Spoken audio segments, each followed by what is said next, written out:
안녕하세요. 경매하면 되지 돈되십니다. 요즘 핫한 물건들은 많이 있는데요. 우리 경린이 여러분들은 아파트, 주택, 토지, 관심 분야가 다양하게 있는데, 이번에 저희가 소개해드릴 물건은 시세 대비 저렴하게 나와 있는 공장에 대해서 소개해드릴까 합니다. 공장, 좀 생소하신 분들도 많이 계실 텐데요. 토지와 건물을 같이 구입할 수 있는 기회가 될 수 있으니까 이번에 보내드리는 영상을 잘 보시고 우리 돈돼지 삼형제와 함께 같이 한번 분석해 보도록 하겠습니다. 이게 제가 찾은 물건인데 지금 보시다시피 땅이 179평이나 되고 건물이 전용 면적이 한 53평 정도 되고 건물 지은 지가 2016년에 지었으니까 한 6년 정도 밖에 안 됐어요. 그런데 여기 밑에 내려보면 알겠지만 한번 내려보세요. 더? 보증금 1000에 월세 150이라고 나와 있어요. 수익률 장난 아니잖아요? 그렇지. 가격으로만 보면은 이거는 뭐 상당히 메리트가 있는 지금 금액대야. 그리고 그렇죠. 원래 이 김포시 관내에서 이 정도 금액대로 갖고 올 수 있는 물건이 별로 없어. 안 그러냐, 막내야? 그렇죠. 3억 원대 월세 150이라는 거는 3%의 수익률이 넘고 거의 4%, 5%에 가까운 수익률인데, 요즘 김포에서는 3% 수익률 보기도 사실 쉽지 않죠. 그치. 나도 1년 동안 지켜본 결과 김포 이 핫한 동네에서 한 10억 이하의 물건도 찾아보기 어려운데 5억 이하? 더군다나 3억 3,200에서 유찰돼서 2억 3천대까지 떨어졌다? 이건 너무 인기가 많을 것 같은데. 나도 이거 너무 좋은 것 같아.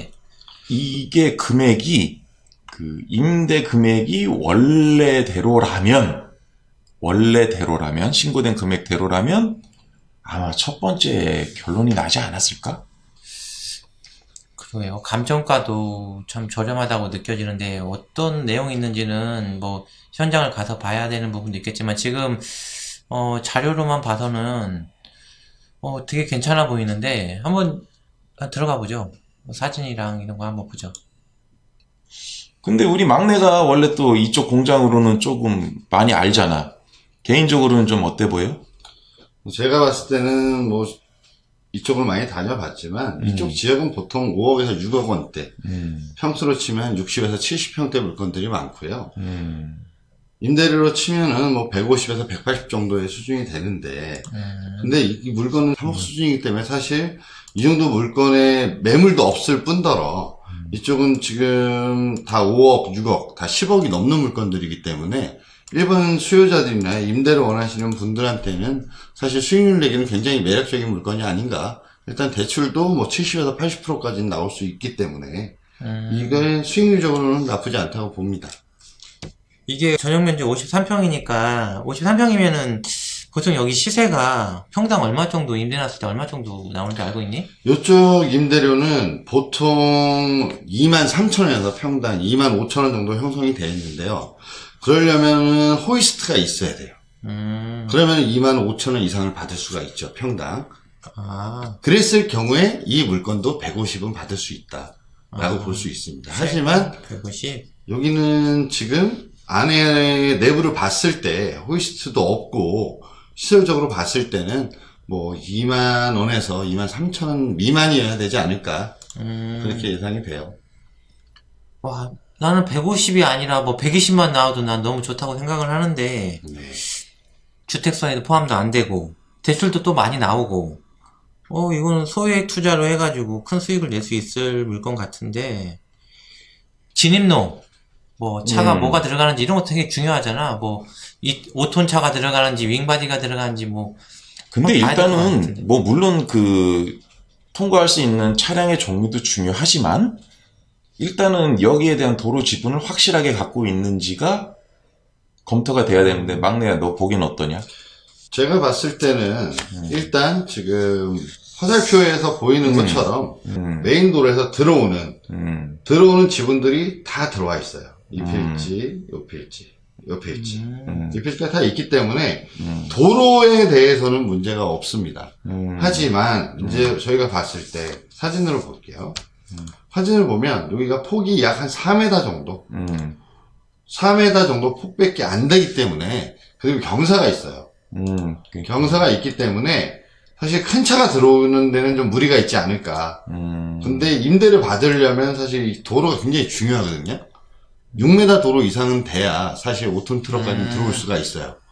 근데 여기는 좀 큰 차가 들어오기에는 이 메인 진입로의 각도가 너무 안 나온다. 그거 판단이 돼요. 폭도 좀 좁고. 폭도 좁고. 그렇기 때문에 여기는 일반 창고라든지 소규모 공장이 들어오기에는 나쁘지 않을 것 같아요. 4m 정도면 5톤짜 정도는 들어갈 수 있지 않을까? 들어갈 수 있죠. 들어갈 수는 있는데 좀 이렇게 불편하게 그렇죠. 들어갈 수 있다. 자유롭지 않다는 거고 반대편에서 수용차가 나왔을 때 둘이 굉장히 민망해지는 네, 서로 빵빵거리는 그런 상황이 오는 거예요. 서로 섭섭하지. 네.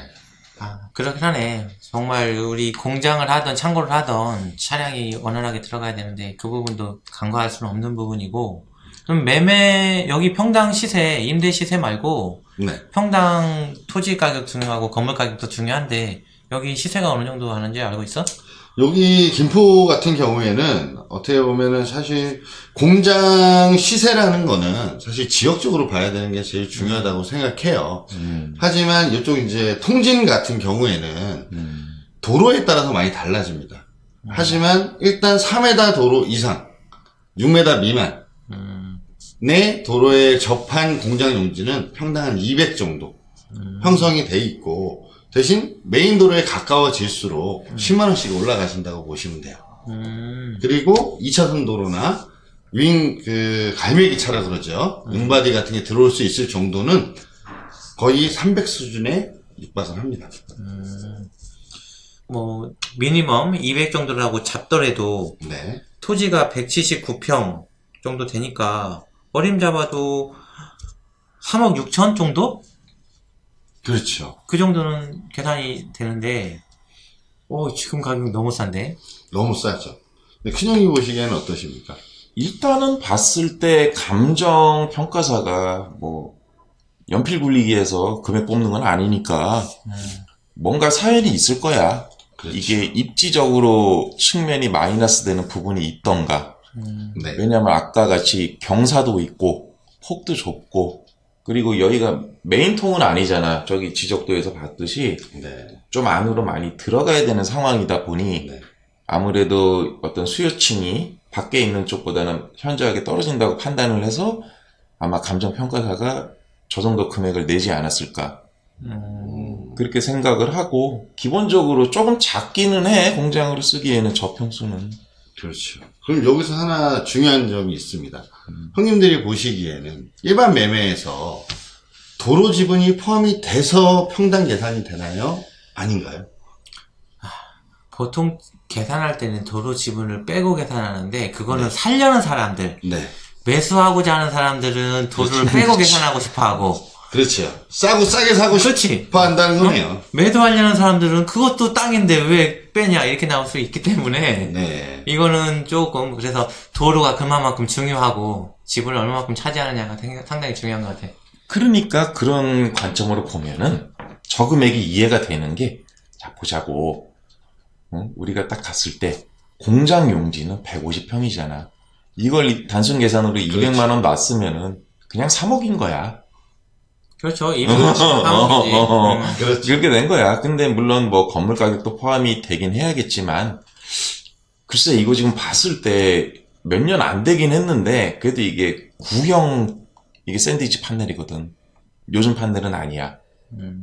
그리고 아마 조금 데미지가 있었던 것 같아. 보면은 지금 내부 상황이 이렇게 돼 있다고 하면 이제 쓰는 사람에 따라서 이 전주인은 요게 필요로 해서 요런 공간을 뒀을지 모르겠지만, 순수하게 작업장이나 보관 용도로 쓰려고 하면 또 이게 또 상당한 면적에서 로스분이 생긴다고. 그런데 보통적으로 창고가 있다 하더라도 뭐 기본적인 업무를 봐야 될 공간이 있어야 되기 때문에 저런 공간은 꼭 필요하지 않나, 나 개인적으로 그렇게 생각하는데요. 뭐 쓰는 사람, 사용하고자 하는 사람의 용도에 따라서 필요로 하면은 저거를 그대로 남겨놓을 거고, 그렇지 않으면 철거하면 되죠. 철거하는데 뭐, 큰 비용은 안 들 거니까. 그래서 이제 통상은 보면은 이렇게 여기는 그냥 통으로 비워놓고 밖에 컨테이너를 놔두는 경우가 많아. 통상은. 그것도 방법이네. 넓게 쓰고. 넓게 안에 쓰고. 컨테이너. 통상은 그런 경우가 많아서 이거는 임자 만났을 때 뭐 어떻게 해야 할지 판단하는 게 맞는 것 같고, 기본적으로는 아니 아주 깨끗해 보이지는 않네. 어쨌든 안에는 뭐 낙찰자의 취향이니까 그치. 우리가 이렇게 깊게 들어갈 필요는 없을 것 같고요. 그럼 형님들이 보셨을 때 이 물건은 어떻습니까? 우선 나는 임대만 맞춰진다고 하면, 굿굿이지. 이렇게 저렴한 공장이 없으니까, 우선은. 그리고 우리가 또 생각해야 될 게, 겉에 마당 이런 데 보면은, 폐기물 관련된 짐들이 많이 보이는데, 이것도 처리해야 될 것 같고, 그렇죠. 이 비용도 무시하면 안 될 것 같고, 비어져 있다고 생각할지 모르지만, 사진상으로 보면, 막상 현장에 가면은, 또 보이지 않는 또 쓰레기 같은 짐들, 내가 봐서는 쓰레기인데, 소유자가 생각할 때는, 자기 물건, 소중한 물건이라고 할 수도 있기 때문에, 명도에 대해서는 조금 또 세밀하게 현장 조사를 통해서 짚어봐야 될 것 같아요. 나 같은 경우는 이 물건은 사실 어떤 통진이라는 지역적인 측면으로 봤을 때는 상당히 메리트가 있는 가격이다 라고 보여지고, 그리고 입지적인 측면에서는 조금 마이너스 점수를 줄 수 있다. 그리고 면적이 조금 애매하다. 차라리 60평이 넘었으면은 조금 나을 텐데, 이거는 조금 수요층이 적지 않을까라는 생각도 들긴 해, 나는. 아무래도 한정되겠죠. 창고라든지, 근데 일반적으로 제조업을 하시는 분들이 쓰기에는 워낙 좀 작고, 제 생각으로는 창고나 아니면은 특별하게도 사실 너무 작아요. 네, 그러니까 이거는 일단은 저 같다면, 제가 입찰을 한다면 요거를 낙찰을 받아서 임대를 돌려서, 임대가 만약에 150이 나온다면 이건 도전해 볼 만할 것 같고요. 미니멈 좀 120이어도 지금 들어가는 게 맞다고 봅니다. 네. 그리고 아까 둘째 형이 얘기하신 것처럼 이제 명도 부분 관련 쓰레기도 있고 이제 하는데, 여러분들도 항상 보셔야 되는 게, 여기 위 상단에 보시면 법원 바로 가기가 있어요. 이런 것들은 어떤 사이트에도 다 있는 건데, 법원으로 가셔서 물건 송달 내역을 보시면 됩니다. 여기를 보시면 지금 채무자는 파산 선고 및 채무자 지위 승계 신고 제출이 됐습니다. 파산을 했으면 파산 관계인이 있겠죠. 그러면 변호사와 관계인과 상의해서 쓰레기는 치우면 될 것 같아요. 네. 그래서 명도에는 크게 어려움이 없지 않을까 싶습니다. 폐기 처분하는데 들어가는 비용이 조금 발생될 수는 있겠네. 그렇죠.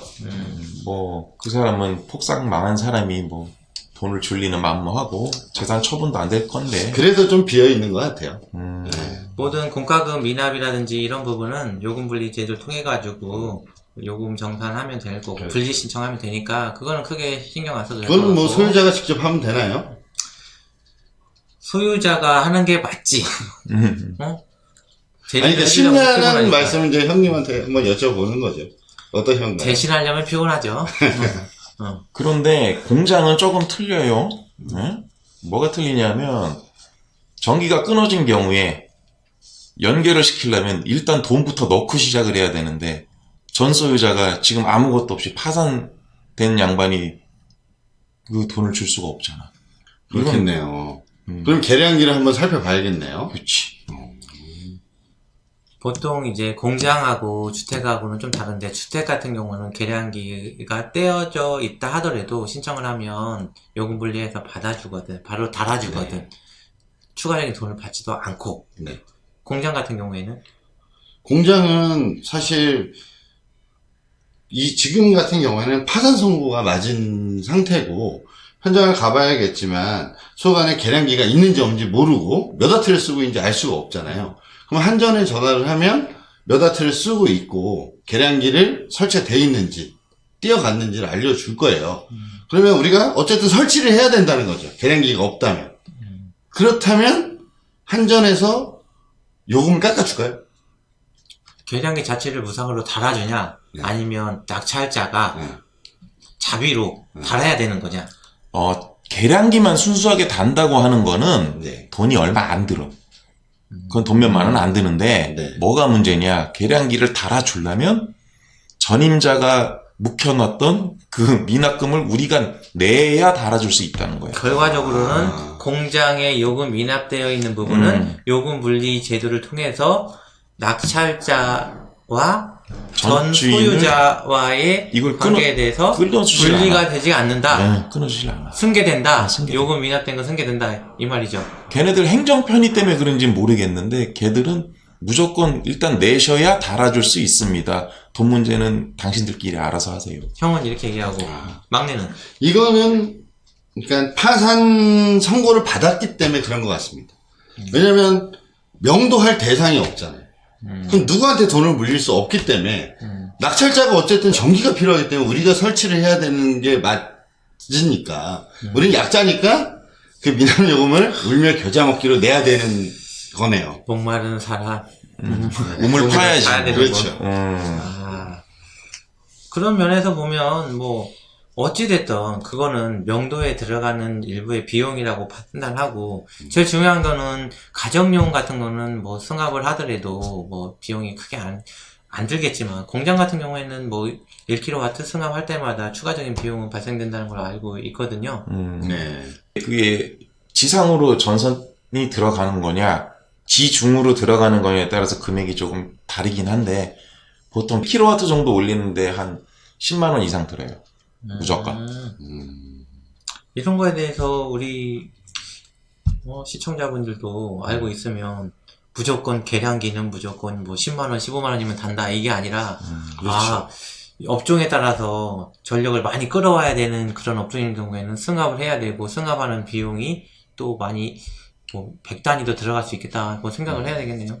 그렇지. 그렇죠. 이런 것도 뭐 다 나한테 나가는 지출이기 때문에 뭐 나중에 수익률 내는 데 있어서 계산하는 데 다 활용하면 좋겠네요. 일단 뭐 기본적으로 봤을 때 뭐 여러 가지 측면에서 뭐 조금 입지가 처질 수도 있고 그렇긴 하지만 일단 금액이 너무 착해. 너무 착해 금액이. 그러면 실 투자 비용은 얼마나 될까요? 우선은 이건 주택사에 포함이 안 되는 게 제일 장점이고 네. 그러면 규제에서 약간의 벗어난 이건 공장이기 때문에 보통 이 지역 같은 경우는 감정가의 한 80% 정도는 대출 나오지 않나? 난 그렇게 알고 있는데. 낙찰가의 80%겠지. 그거는 좀 다 감정가 다른데요. 다른데. 감정가의 80을 받으려면 사업자를 내셔야 돼요. 네. 근데 맞아. 개인이 받으려면 70%입니다. 근데 낙찰을 싸게 받는다면 90%까지도 가능하죠. 대신 감정가의 70과 낙찰가의 90 중 낮은 게 나옵니다. 보통은 주택도 마찬가지고. 그렇죠. 보통 이제 규제 지역이냐, 비규제 지역이냐, 조정 지역이냐, 투기과열 지구냐, 뭐 여러 가지에 따라서 뭐 물건에 따라 다른데 감정가 대비 60% 또는 40% 어떤 건 낙찰가의 80% 이 선택을 은행에서 선택을 하게 돼요. 그렇죠? 그렇죠. 공장도 똑같이 마찬가지로 감정가의 70%, 낙찰가의 뭐 80% 중에서 낮은 거를 선택하기 때문에 낙찰자가 선택하는 게 아니라 은행이 선택하는 거기 때문에 그거는 참고하면 그렇죠. 좋을 것 같아요. 우리 경리 여러분들이 이런 생각을 가질 수 있거든요. 높은 거에 나온다고 생각할 수 있어요. 왜냐면 지금 필요하기 때문에 많이 나온다고 믿고 들어가셨다가 사실 90%라고 생각하고 갔는데 70% 나오면 20% 깎이는 거거든요. 그러면 지금 최저가가 2억 3천 한 300만 원 꼴 되기 때문에 네. 여기에서 80% 대출 나온다고 본다면 네. 내 돈이 한 5천, 6천만 원만 있으면 이거 살 수 있다는 소리네? 네, 충분합니다. 그리고 우리가 임대를 놨을 때 또 1,000만 원은 회수가 되겠죠, 보증금이. 보증금 1,000만 원 받을지 2천만 원 받을지 모르겠지만 그렇죠. 보증금 나는 2천만 원 받고 싶은데 2천만 원에 120? 참 그거는 쉽지 않을 거야. 둘째 좀 욕심 내신 것 같습니다. 좀 네. 욕심 2천만 많아. 원이면 시원하게 깎아주셔야 돼요. 2천에 100 정도나 110 정도는 해주셔야 돼도 1,000만 원 내는 또 그치. 그게 있잖아요. 시세가 보통 1,000만 원이기 때문에 월세 곱하기 10이라고 생각하시면 됩니다. 어찌됐든 은행에 넣는 뭐 이자보다는 훨씬 나은 수익이 날 것 같고, 네. 부동산이라는 거는 뭐 토지값, 왜 공장을 사야 되냐, 토지값이 올라주거든. 그렇기 때문에 나는 이 물건 강추. 괜찮으십니까? 그러면은 이 물건은 뭐 우리 돈돼지 형님들은 다 돈 된다고 보시는 거죠? 오케이. 이런 게 돈 되지. 네, 맞습니다. 그래서 저희가 추천을 드린 거고요. 그럼 마지막으로 이 물건을 우리 경린이 분들이, 우리 구독자 분들께서 입찰을 하시기 전에 항상 체크해야 될 부분들, 아까 저희가 말씀드렸던 것처럼 전기, 그렇죠. 그 다음에 폐기물, 그 다음에 또 뭘 봐야 되죠? 뭐 아까 언급했던 도로는 가장 중요한 부분인데 도로. 여기 다 돼 있고 네. 그 다음에는 이제 혹시라도 모를 파손 부위나 네. 이런 게 있다고 하면은 거기에 관한 수리비 정도는 좀 미리 견적을 뽑아보고 반영을 해야 하지 그럼 않을까. 그거는 임장을 꼭 동반을 해야겠네요. 그럼요. 가서 수리할 부분을 찾아야 되고. 제일 중요한 건 시세 파악이죠. 그렇죠. 어차피 임장 가면 물건 상태도 봐야 되고 뭐 이제 주변에 가서 시세 조사도 해봐야 되니까. 그러니까 임장은 무조건 가봐야 된다. 아파트 같은 경우는 대부분이 비슷한 컨디션이기 때문에 그래도 좀 문제가 덜한데 공장은 개별 물건에 대해서 상황들이 너무너무 다르기 때문에 공장은 무조건 임장 후에 입찰을 하시라고 말씀을 드리고 싶네요. 나는. 네. 그러면 정리를 한번 해보겠습니다. 그러면 현장 조사는 필수고, 필수. 가서 시세와 임대료를 먼저 파악을 하시고, 공과금 또 생각하셔야 되고, 전기, 계량기가 있는지, 몇 와트를 쓰고 있는지, 그리고 폐기물 처리가 얼마나 될 수 있는지, 그리고 외장에 수리할 부분, 이거를 항상 체크하셔서, 우리 분인 여러분이 계산을 하셔서 입찰가를 산정을 해야겠네요. 그렇지. 그렇다면은, 이 물건은 사실 3억을 보면 되는 건가요? 그거는 물건을 보기 전에는 아무도 말을 할 수 없다는 게 함정이지. 그렇죠. 막연하게 네.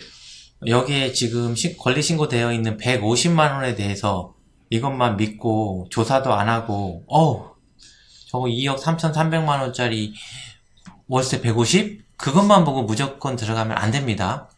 무조건 조사를 해야 되는 거죠. 그냥 서류상으로만 봤을 때는 너무너무 좋아요, 저는. 근데 이거는 분명히 현장에 가서 확인해 볼 필요가 있을 정도의 물건인 거는 확실하다고 그렇죠. 보구나. 모든 그렇죠. 물건은 그렇게 봐야죠. 작은 물건이라도 항상 임장은 가는 건 필수죠. 네. 그러면은 우리의 결론은 이 물건은 해볼 만하다. 오케이? 가격을 얼마를 쓰느냐. 그것은 그게 나중에 판단할 일이고. 막내도 동의하는 거지? 이 물건은? 동의합니다. 자, 형님들, 그러면 이거는 돈 돼요, 안 돼요? 돈 되지! 나도 돼. 그러면 우리는 돈 되지! 잠깐만. 왜? 그런데 가격만 보고 월세 가격만 보고 왜 제일 중요한 등기상의 권리 분석을 왜 안 하는 거야? 우리가 전문가인데 형 권리 분석은 뺐네요. 기본적으로 네가 해온 줄 알았지. 한번 보자고요. 네. 우리 다 알다시피 말소기준 권리 이전이냐 이후냐 제일 중요하고 지금 보면 자, 근저당 똑같네? 근저당 2018년 2월 12일 임차인 사업자 번호 사업자 등록 안내자가 2019년이니까 1년 됐네, 1년. 후순위 뭐 문제 없네. 뭐 임차인 문제 없네요. 뭐 다 인도명령 다 대상자고 뭐가 없네. 조합 다른 거 없네. 채권 관계 없고 깨끗하네. 이거는 아니 근데 큰형 우리가 그래도 나름대로 전문가인데 아니 권리 분석 딴 데는 뭐 강의도 하고 있는데 우리는 그런 거 안 해? 그거 딴 데서 들으면 되지. 뭐 꼭 여기서 그것까지 보려고 그래? 그런가? 우리가 다 권리 분석해서 다 알려주는데 뭐 쉽게 가자고. 그럼 우리는 항상 깨끗한 것만 알려드리는 건가? 복잡한 거는 복잡하다고 말씀드리고 하면 되지 뭐. 나중에 그러면 어려운 거는 우리 경리 여러분께 설명을 다 드리도록 하자. 그러자. 그래. 우리가 어렵거나 우리도 고민해 봐야 될 사항이면 뭐 같이 상의해서 같이 풀어보도록 그렇게 해보죠. 그래 보시죠. 그러면 이 물건은 여기서 끝!